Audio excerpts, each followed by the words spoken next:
Hello and welcome to Fresh Perspectives. My name is Gail, and you may remember approximately a year ago I had a young couple on my television program. The man is my nephew, Geoffrey Steiner Jr., and at the time she was his girlfriend. Now she's kind of got a promotion in their relationship since last year, and we will get into that. The main topic we're going to talk about today is something called the Church of Dudes. And we're going to start out, well, okay, this is Geoffrey Steiner and Alexis Vegafria. Yes. Okay, now Lexi, you were in your final year of law school when you were here the last time. And what has happened with that since you were here last year? There has been a lot of changes in the last year, surprisingly. So about a year ago, I was preparing to take the Florida bar exam. I graduated law school in May of 2023, and then I took the Florida bar exam in July of 2023, and then I got the results that I passed the bar in September of 2023, so I've been a practicing attorney for about almost 7 months now. So lots of updates. Congratulations. I imagine that was you. Probably pretty nerve-wracking to have to wait from July to was. September to find out if you passed the bar exam. But anyway, congratulations. Thank you. And well, then something else happened, and we've got a little bit of a video to show on that. Sure. Because Lexi is not just a girlfriend anymore; she's a fiancée. I am. So show the viewing audience your ring. Here, I don't know, right here. Yeah. So as Gail put, I got a pretty sweet promotion. Geoffrey proposed on February 9th of 2024.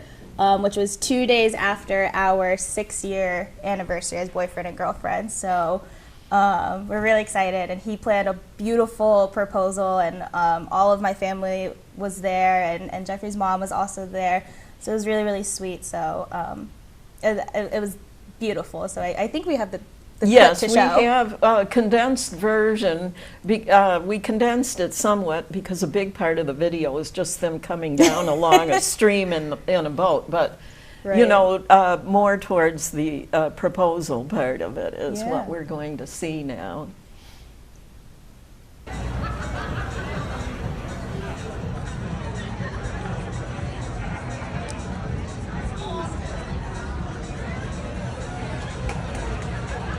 Should we yell? Should we yell?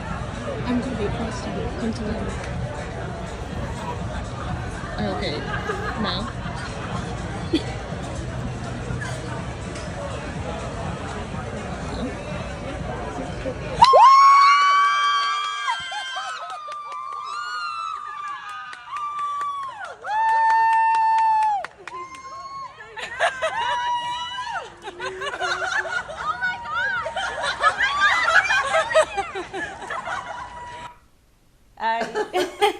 So I definitely didn't know anyone was hiding in the bushes. Yeah. And they were quite literally hiding in the bushes across the river, and it was my whole family, my cousins, my two best friends, and Geoffrey's mother all just, and I think we had 2 dogs there too. There were 2 dogs there. So it was a big And that's why the screaming was so loud, was because it wasn't just you screaming, it was a whole group of people screaming. Right. Okay.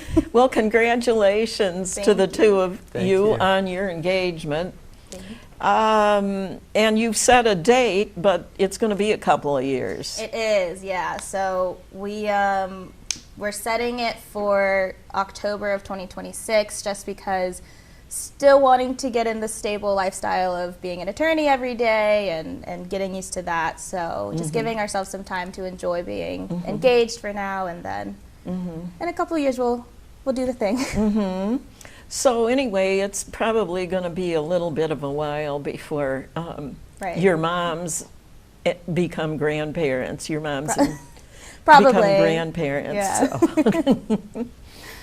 I'll bet you're pretty happy, aren't you, Geoffrey? Yeah, I'm over the moon. Yeah, yeah. Well, okay, the main part of today's program is going to be about something that, well, you probably remember we talked about last year about Geoffrey working for a law office that helps people who've been exposed to asbestos. But today, there's another sort of organization, I think you could call it, that he is involved with, and that is something called the Church of Dudes. And so tell the viewing audience exactly what the Church of Dudes is. Sure. So it's a religious organization that was founded in 2005. I have to reference my notes. I'm sure you've heard the joke, a good Catholic only goes to church on Easter and Christmas. A good Dudeist priest or someone part of the Dudeist philosophy or religion similar. But it was founded in 2005 by a gentleman named Oliver Benjamin, and it essentially is Taoism coupled with pop culture references, specifically from the film The Big Lebowski. Oh, okay. I wonder how many people have seen it in my viewing audience. Yeah, Okay, I don't know. okay. Now the Taoist religion, that is something on the order of Buddhism, isn't it? Well, Taoism and Buddhism merged into Zen Buddhism in Japan, but Taoism itself, at least going back to its origins in China, there's a religious aspect of the discipline, but there's also a philosophical aspect of the discipline. So, and I'm going to butcher the pronunciations. It's been some years since I grappled with The the topics. pronunciations. But essentially, there is Dao Jiao, which is the religious aspect of Taoism, and there's Dao Jia, which is the philosophical aspects of Taoism. And I'm much more familiar with the philosophical side than the religious side. Oh, okay, okay. And you have a couple of books with you there. Would you like to show them to the viewing Sure, audience? yeah. So this is a translation of the Tao Te Ching, also known as the Tao Te Ching. This version was translated by Jia Fufeng in Jane English. It's just the version that was used in a course that I took. And then this is a copy of the Shuangzi. Well, it has the parable of the Shuangzi, but it has some other texts as well, Wandering on the Way by Victor H. Mayer. Mm-hmm. And this is actually one of my favorite books I've ever read. Oh, yeah, okay. So the Church of Dudes is somewhat religious? Well, so they themselves, as an organization, they sort of say that they're the religion for its time and place.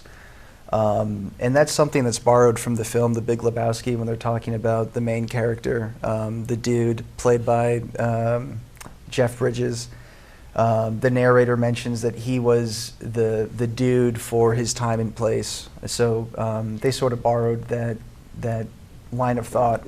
But they describe themselves as an open source religion. So you can think of it in terms of a religion, you can think of it in terms as a pragmatic philosophy, a way to live your life. Mm-hmm. And it's really what the adherents make of it as far as what they get out of it, how they choose to practice. It's very easy to become a Dudeist priest. You can get ordained online. That's what I did on a whim some years ago. Okay, it was just on a whim that you Yes, did it? yes. So you mean it wasn't something you thought through for a long time? There must have been some reason you were attracted to it. I thought it would be a fun thing to do. So I watched the Big Lebowski originally in high school. It was the favorite film of one of my friend's fathers, and I was just a huge fan of Taoism by the time I started studying it, and seeing that Dudeism sort of is at the synthesis of both of these things. It was a Saturday afternoon. I saw I could become an ordained priest for free online, and I thought, why not? Mm-hmm. Okay. So you are able to perform marriage ceremonies. It depends on the state. It depends on the laws of a certain state, but in the state of Florida, I am legally allowed to perform weddings. Yes. Mm-hmm. Mm-hmm. Before we show the video of a wedding that you what do you call the word, officiated at, are there some other things you want to tell them about the Church of Dudes?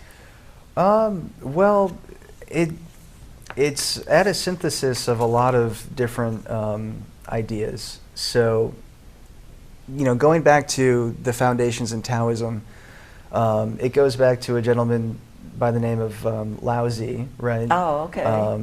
And Lao meant old, Zi meant master, so he was at the time the old master. And really, originally the text was just called the Laozi, much like how this is considered the Zhuangzi. It's just named after the author.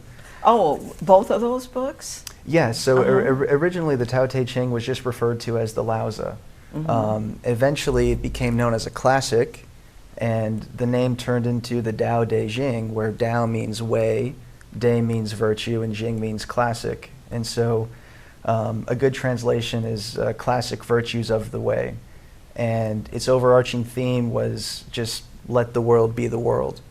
And that's something that the Dudeist tradition really held on to.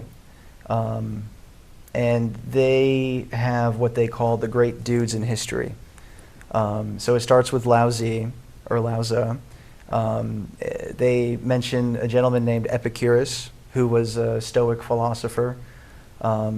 His whole spiel was people ought to attain eudaimonia, which is like good spirit or welfare.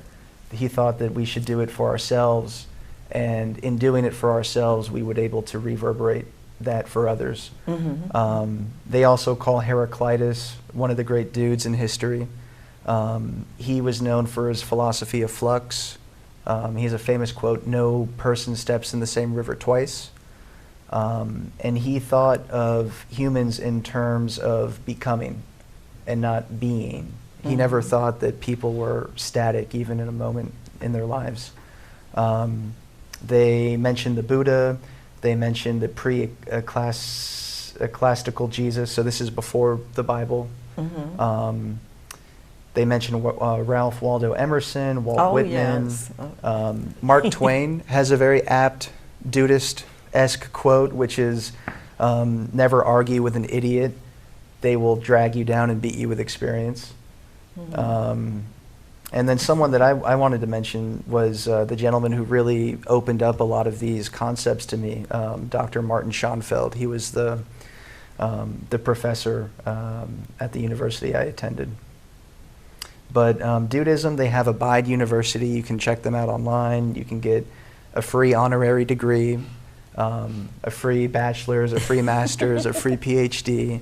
Yeah, the other night at supper, Geoffrey, they're here on a visit from Florida, and Geoffrey, all of a sudden, he said something to me about, what was it you said? I thought you were talking to Carl. Oh, if you wanted an honorary degree, from Abide University. For this episode that we were doing or something like that. Be Dr. Dude. Yeah, to be a Dr. Dude, yeah. Are you allowed to be a dude if you're a woman?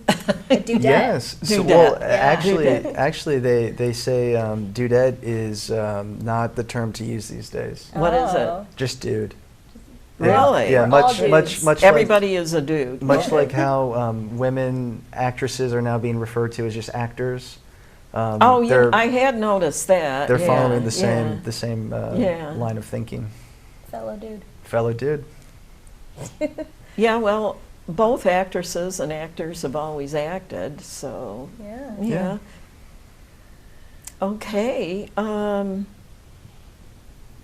Well, I was just thinking while you were talking about Ralph Waldo Emerson and people like that, I think you could probably include Henry David Thoreau. Oh, of course. Yeah. And I have a book at home that was given to me, and I can give it to you, the two of you, if you want it. It's just a book. Each chapter is about a famous vegetarian in history. People like Mahatma Gandhi. I guess a lot of people don't know this, but Rosa Parks was a vegetarian. Oh, wow. Yeah, lots of people. I can't think of all their names offhand, but Cool. lots of people were in history were vegetarians. So, shall we move along to the video now? One thing I should probably explain to you and the viewing audience is that the couple whose wedding this was gave Geoffrey permission to show the video, but they did not want their names mentioned, so you won't be hearing that. It'll be muted when their names are mentioned. Is that correct? Okay.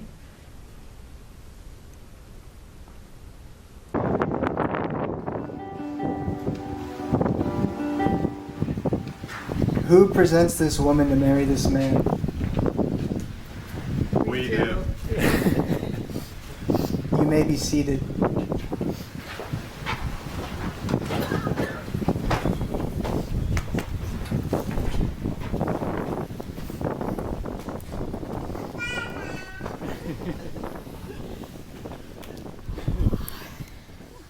Today, family and friends of two beautiful souls are gathered to bear witness to a testament of love.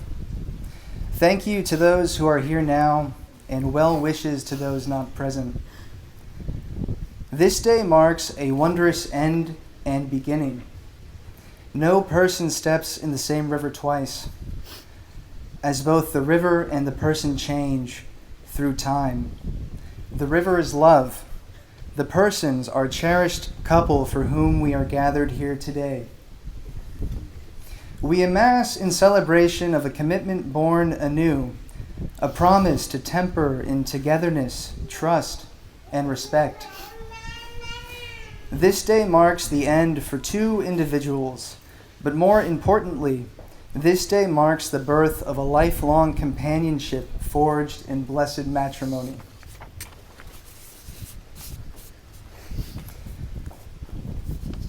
In the words of Mark Twain, it makes of two fractional lives a whole.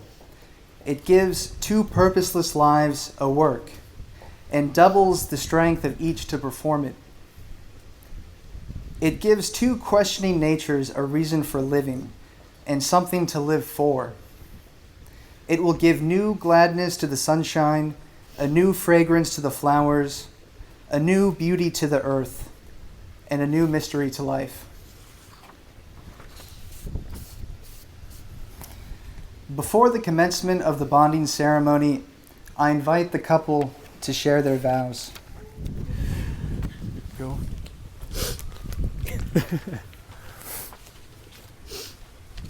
I love him so much. You were right, I was in for it.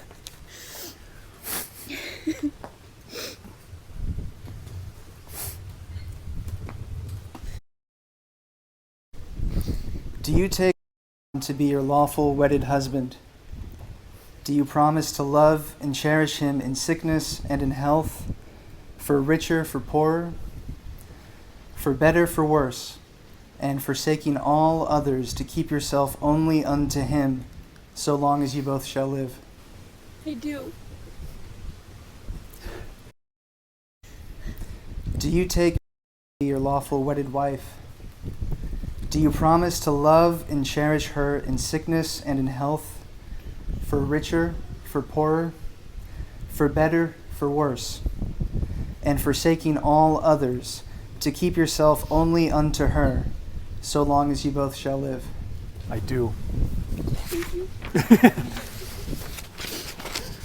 I most I'm certainly worried do. about that. What? No, I'm kidding.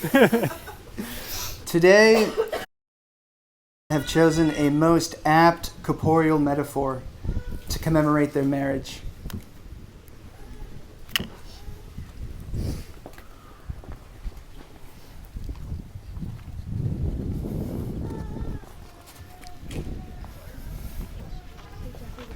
Before them are containers filled with glass beads, each piece representative of the countless parts which constitute the individuals standing here. I ask that you both pour their contents together into the middle vase.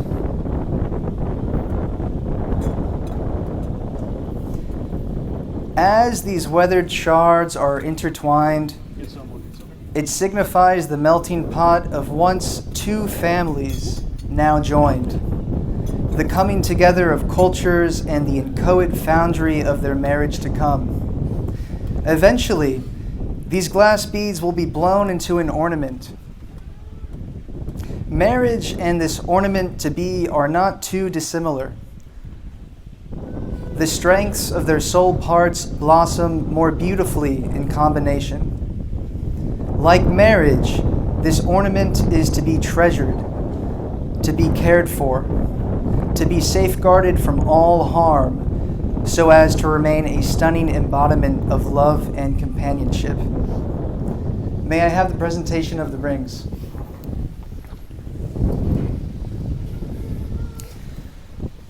The bride and groom have asked their families to bless these rings.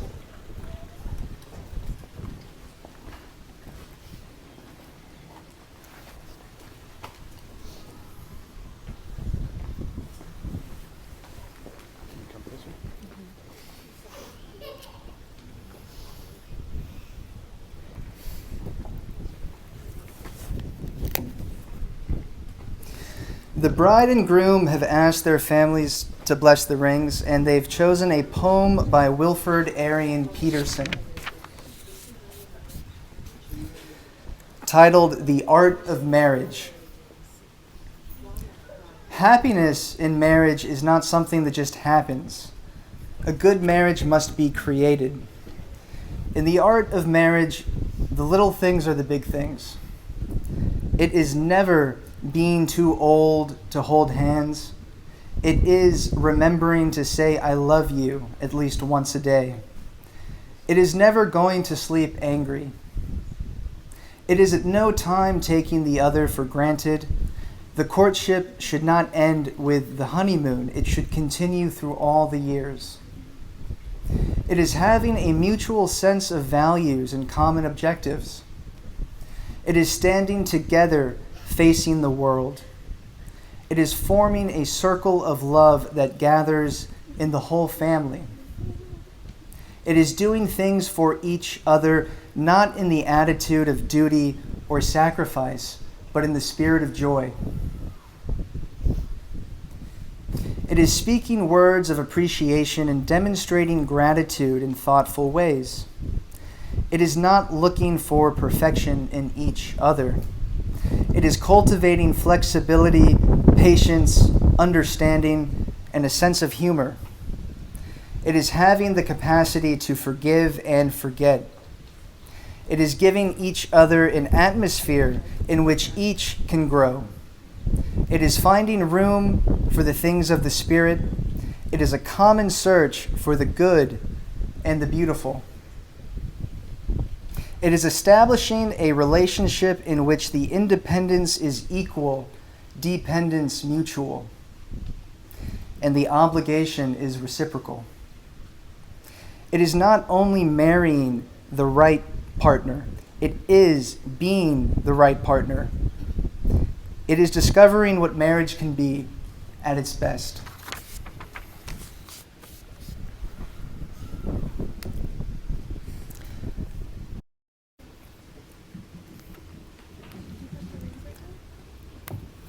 Please repeat after me.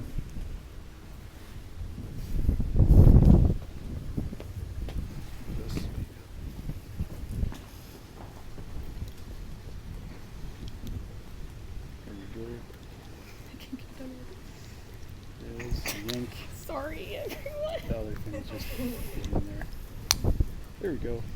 Oh, this needs to have my ring. Oh, I'll take your route. Yes.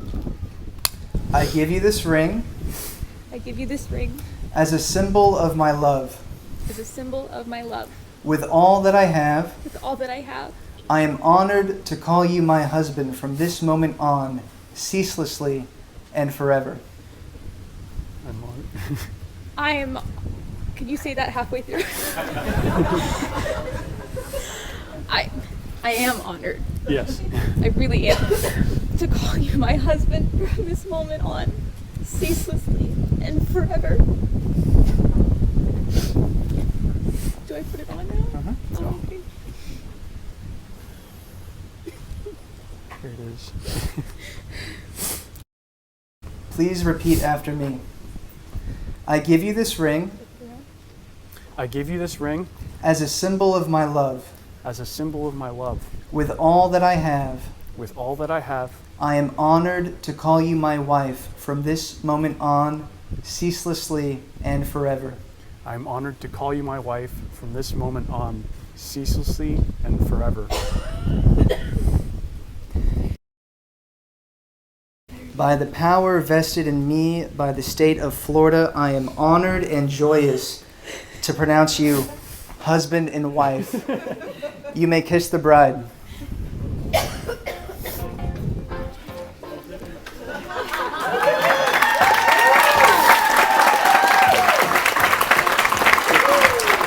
Family and friends, let's wish together this couple has new gladness to the sunshine, new fragrance to flowers, and a new beauty to the earth. I now have the privilege of presenting for the very first time Mr. and Mrs.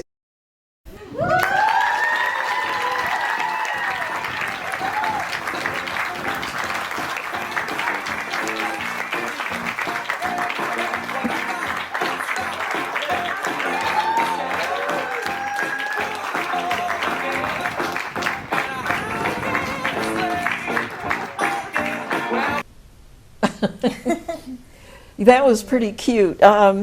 We were looking at this last night, and I remember thinking it looked like at one point the groom was rubbing the bride's arms for her. Apparently she was feeling pretty cold. It was a was- cold day in It Florida. was Freezing. unusually, it was January, did you say? Yes. A January It day in was freezing Florida. outside that day. And you were one of the bridesmaids? It was, yeah. Yes, yeah. yes. So helping the bride get ready and getting out there, we tried to keep her indoors as long as possible because it was so cold and windy outside. Well, the rest of you girls probably, you were just in your bridesmaids' dresses, right? Yeah.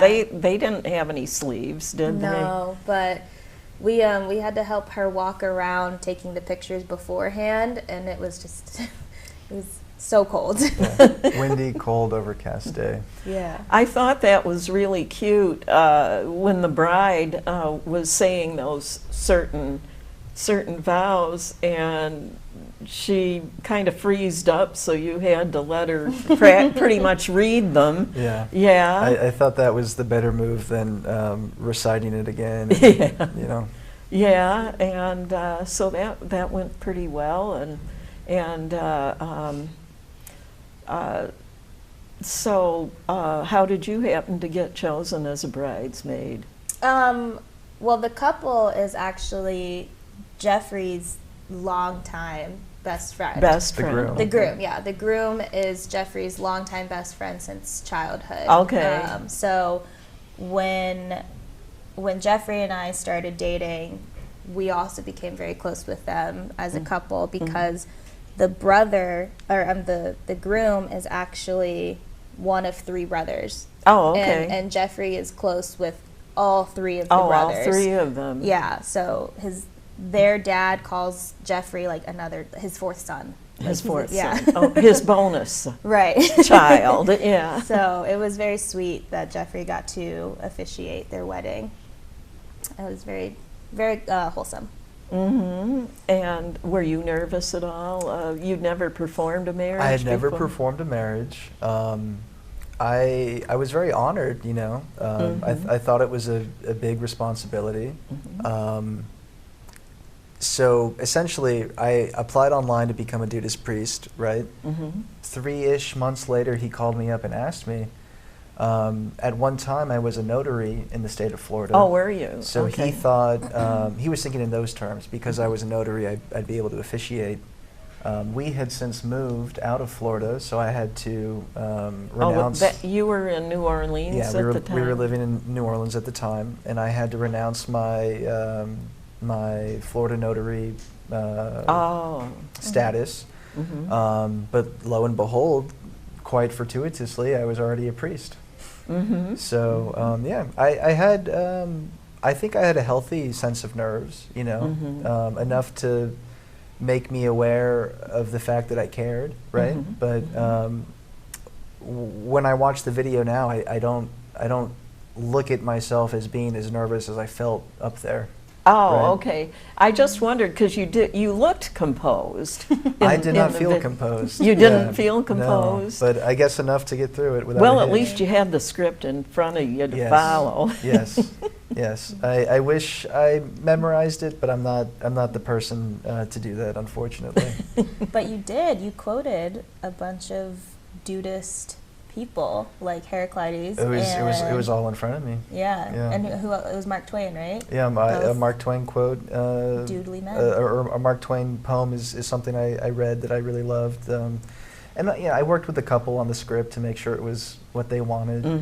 But it was, you know, despite Dudeism being this sort of out there organization, I think the wedding was fairly standard. It was. I thought so too, yeah. And it's, you know, something they wanted. But some priests, they'll conduct the wedding wearing the sort of the getup that Jeff Bridges wears in the film. So, you know, like You mean like the V-neck and because the you robe. see him. I've seen that. You see him out in public in his pajamas and bathrobe and like that in the movie. So, you know, So- maybe if the couple is really into it, maybe the priest will, you know, don that sort of garb. But, you know, the movement is really what you make of it, right? As most things. Yeah. Okay. It's like some churches nowadays are non-denominational. Yeah. Sure.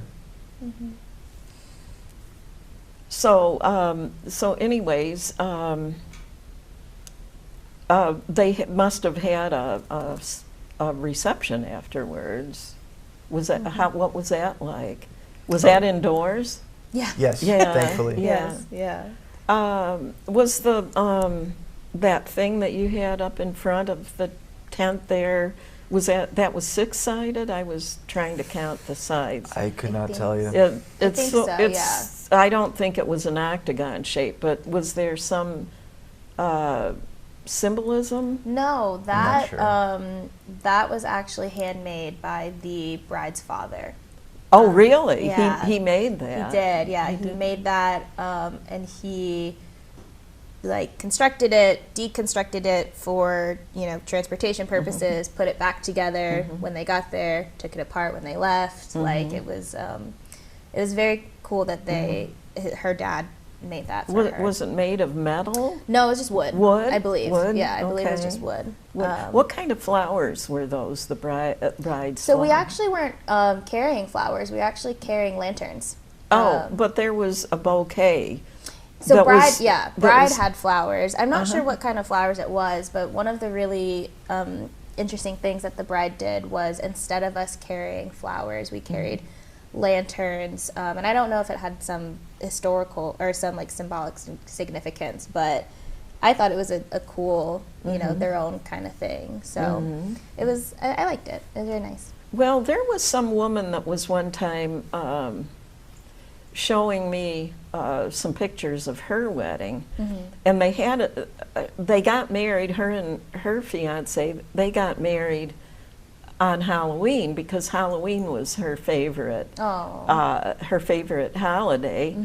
and like the flower girls and like that, they were carrying little little buckets that were like looked like jack-o'-lanterns, Oh, cute. you know, instead of flowers or something. So were the lanterns symbolic? I'm not sure. I don't know. I know that their anniversary date, like dating anniversary date, is in January, and I know that they got engaged also in January. So I think the date itself, or like that time frame of January, is symbolic to them. But I don't know if the lanterns specifically are. Oh, okay. I just Yeah. kind of wondered about that, Yeah. if there was symbolism behind all of the things. No, I don't know, but it could be. I'm not sure. What can you tell us anything about Ralph Waldo Emerson? Do you know much about him? I know you mentioned his name. You know, I'm more familiar with Thoreau. I read Thoreau. Walden Pond. Oh, yeah. It's been several years. I know he and Emerson were contemporaries. They knew I each knew other. They knew each other. They knew each other. And I know Emerson was part of the Transcendental movement. I know he wrote poems. I know he wrote some works. They both, I read when I was reading Walden myself, I remember that they were quoting the Bhagavad Gita, which is kind of a Hindu. So I realized that they were involved with something like that at the time.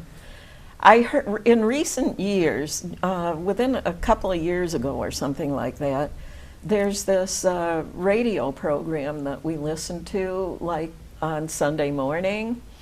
It's on Saturday mornings too, but it's usually on when I'm here doing the TV show. And it's called Wait, Wait, Don't Tell Me. And it's kind of a quiz about a lot of it is like news of the week. And it's it's comedians basically. And people can call the station and to play their games. And one time they brought up some questions about Henry David Thoreau. And one of them was, you know, it was a multiple choice question, and one of them was, how did he get his laundry? How did he get his laundry washed, his clothing washed? And, you know, like one of them was he went down and hand washed them in Walden's Pond, and then there was another answer, but the correct answer turned out to be, apparently Walden's Pond wasn't terribly far out into the country. And what he would do is once a week, he would take his laundry into town and have his mom wash it for him. I thought that was pretty funny.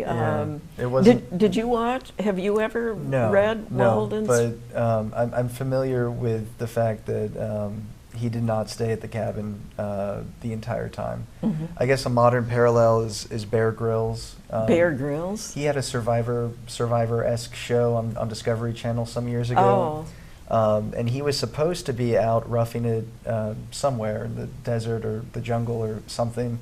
And he was found at a hotel, you know, eating a dinner, you know, at the restaurants. So, you know, there's optics to everything, right? But it doesn't surprise me that they were familiar with some of the Hindu texts. You know, Yeah. the Upanishads are some of the oldest known philosophical texts that we have. And, you know, Emerson being part of this great dude in history list that the organization has online, it's interesting because if you look at philosophy overarchingly in the West versus in the East, the Western tradition, right, we have philosophia, right? So philo is love, sophia is wisdom.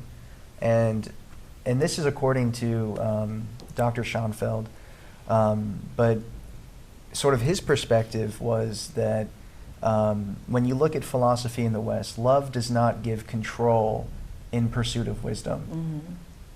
It spurs the pursuit, and thus it's riddled with questions and problems, which negativizes the information. And so if you look in that tradition, they're very much so starting from the standpoint of here is a problem, how do we overcome it?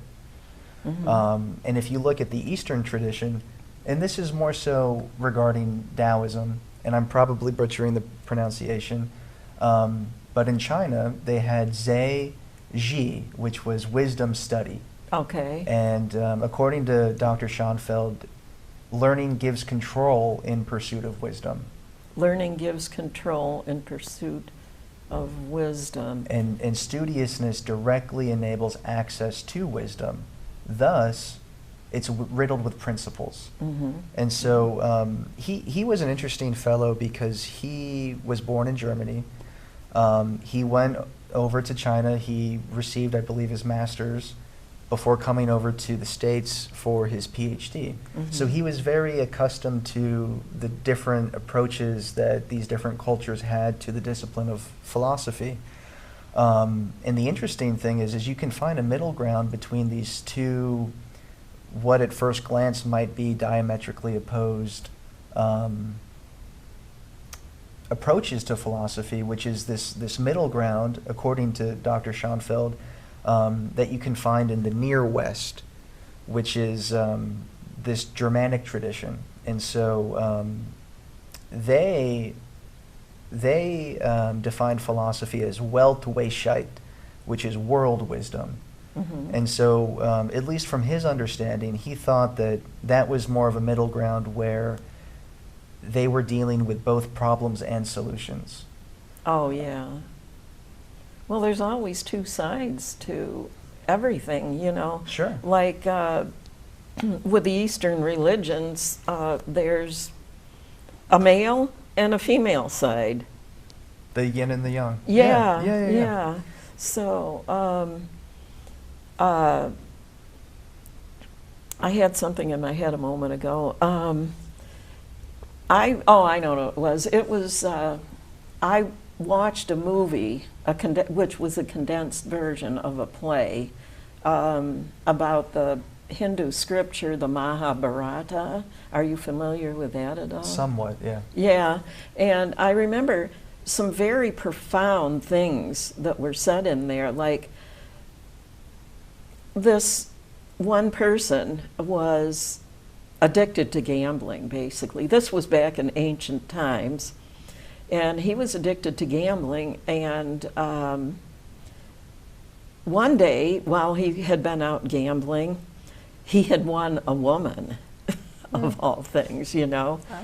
So, and so he came home and he said to his mother, "Mother, guess what I won?" And she said, "Well, you will have to share it with your brothers." Oh.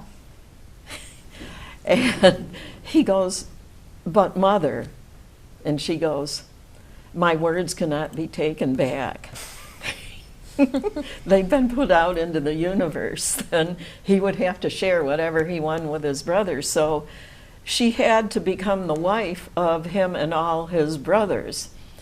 Well, at a later time when he was gambling, they were playing, I didn't know that dominoes was really Was that really old? ancient. Wow. Yeah, and it was like I think that's what they were doing. But anyway, he was addicted to gambling, but it seemed like he kept losing.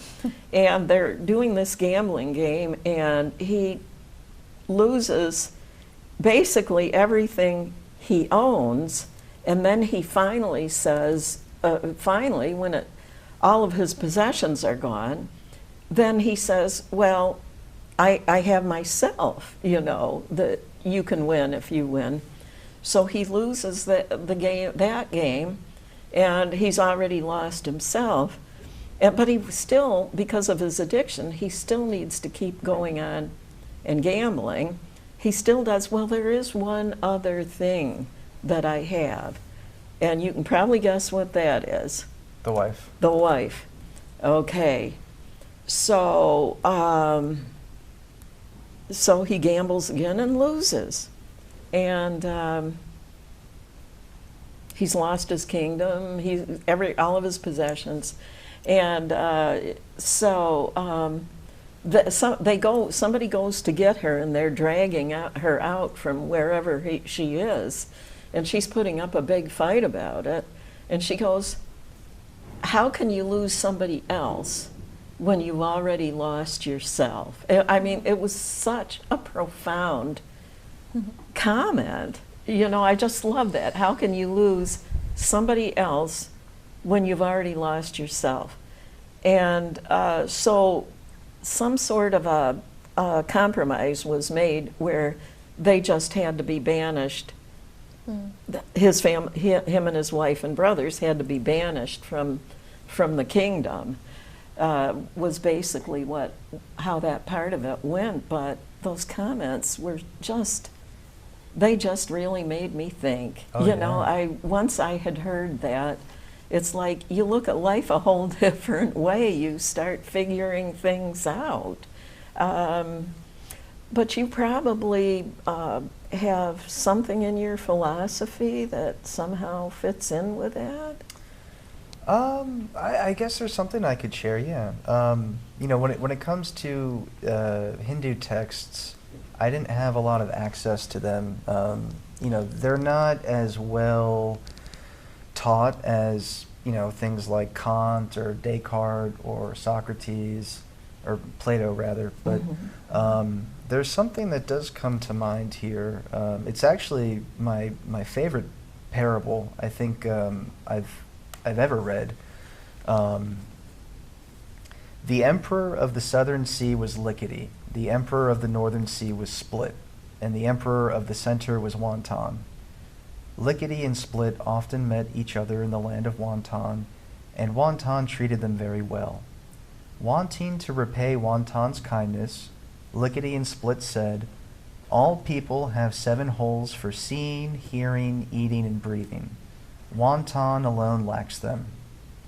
Let's try boring some holes for him.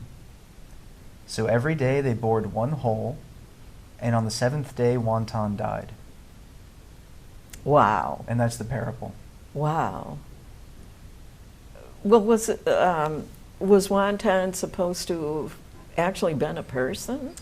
So how I sort of took this was we can't force things into what they aren't, right? So even out of this grand intention of giving Wonton something that he lacked that all other people under heaven had, even, you know, going about it kindly, by trying to turn him into what he wasn't, it led to his demise, right? Oh, yeah. And I always took the metaphor just in all senses, right? Not just people, but even things. You know, it's not good to misuse a tool for the wrong purpose, right? And it's a very much so in line with this Taoist principle of just let the world be the world. The Beatles said, Let it be. live and, yeah, and another thing they said was live and let live. Yeah. So, and it seems, you know, with the parable you shared, right? They realized the gambler's going to be the gambler. So what do? We let them, you know, let them go gamble somewhere else. Sometimes that's the solution. And that's a very Stoic conception. If you read Marcus Aurelius or Seneca or Epicurus or some of the other Stoic philosophers, they say everything in life is in one of two categories. It's either under our control or it's not under our control. We ought to only focus our attention on what is under our control. And in one case, it's to rid the gambler from the kingdom, right? If he can't change the gambler. Yeah, well, that's about all they could do, So basically, he lost basically everything, but the wife went with him and his brothers when they were banished. So I know that there are a lot of people who like to and this kind of gets back into religion a little bit, is there's a lot going on in the world where if people, certain people who practice a certain religion, they want everybody else they think everybody else should change and start practicing the way they do and obeying their rules. Yeah, during the course of my religious studies, there's a concept that sort of speaks to all of the worldly religions. They almost orbit the capital T truth, right? And The capital T truth? The capital T truth, right? Truth The with a truth. capital T. Oh, Yeah. okay, okay. And so all of these different religions, they're staring at the bush from these different perspectives. And so they all get a little piece of the puzzle right, but they don't capture the whole essence of what it truly is. Which, interestingly, is actually how the Tao Te Ching starts with the first verse. It says, the Tao the Tao that can be told is not the eternal Tao. Which is just another way to say, the Tao called the Tao is not the Tao. And in sort of grappling with that, I think it's very narrow-minded, right, to try to throw your own ideology on someone else. I think the best way forward is to realize, every sort of discipline has something of value to bring to the table, and it's just about figuring out how to apply it to what's at hand. I see that you seem to have a lot of bookmarks in your books. Yeah, I mean, those are pages that you like to refer to a lot, apparently. Well, these are things that I did on the plane right here, but I mean, in my, I don't know if you can see, but I mean, in these, like I write all over my pages, and I have notes in the margins, and just it's how I tend to interact with the works when I'm reading them. It helps me sort of see the connections both internally of the work, but also how they sort of fit in with other works, other books. Well, Lexi, one day when I was talking to the both of you on the phone, you said that you were not a member of the Church of Dudes, but that you support it. I do. Yeah, well, so it's interesting because, like Geoffrey said, a big part of his philosophy is to just let things be, and it has a little hint of determinism in it, that things will be how they are. So Geoffrey and I both have degrees in philosophy, but he subscribes more and studies more Eastern philosophy, and he enjoys reading that more. I subscribed more to Western philosophy. Okay. But we both share the same view, that is, things will just be how they are. So what he just said of we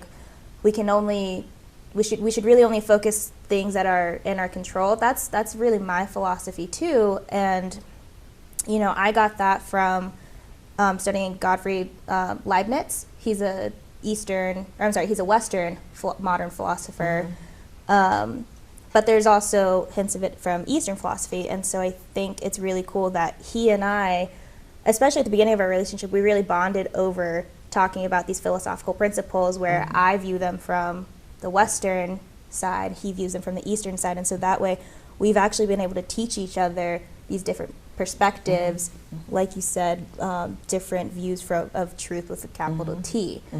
So I am not an active member of the Dudeism religion, but I think that just the way that we live our lives and view our lives is probably within the Dudeist practice and realm. He and I both try to just let things be the way they are. If we can change something, then we'll change it. But if it's out of our control, we both kind of take the road of like, well, if it's out of our control, then we can't do anything anyway. So it's not worth using our time, effort, and energy on something that we can't control anyway. And I think that leads to a very healthy lifestyle for us. Yeah, it works for the two of you as a couple. Yeah. And the parallel with Taoism is a concept called Wu Wei, which is effortless action. Effortless action. Sometimes you'll see it transliterated as non-action, but it's sort of to say, you know, within the Tao, within the way of things, there's always an avenue of least resistance, where it requires minimal effort for maximum output, essentially. And you know, you can watch great athletes effortlessly perform their sport, or you know, maybe great artists effortlessly, you know, conduct their painting, or a musician, you know, play a solo, a virtuous solo, and they're not really doing much, but they are at the same time, right?